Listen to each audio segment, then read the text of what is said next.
Chapter 4 Into the Castle. Oh, brother, muttered Jack.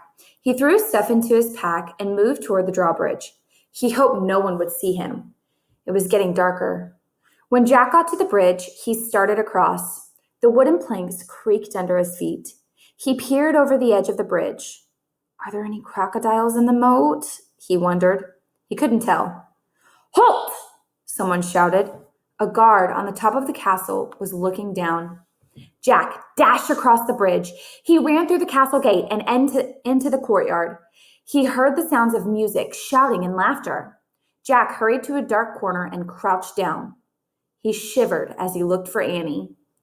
Torches lit the high wall around the courtyard. The courtyard was nearly empty.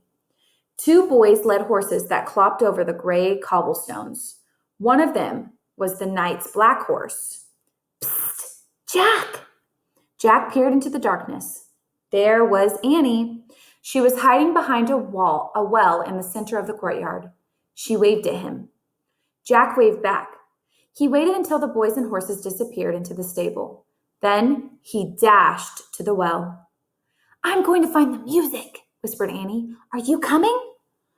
Okay, Jack said with a sigh.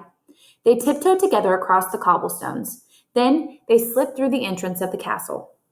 Laughter and music came from a bright room in front of them. They stood at the doorway and peeked in. The feast in the great hall, whispered Jack.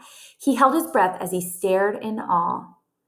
A giant fireplace blazed at one end of the noisy room. Antlers and rugs hung on the stone walls.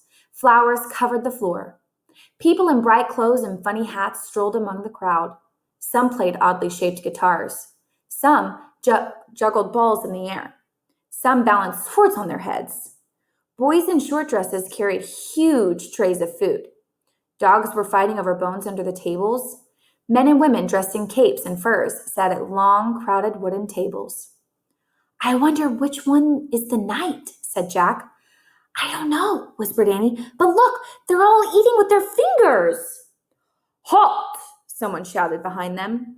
Jack whirled around. A man carrying a tray of pies was standing a few feet away. Who art thou? He asked angrily. Jack, squeaked Jack. Annie, squeaked Annie. And they ran as fast as they could down a dimly lit hallway.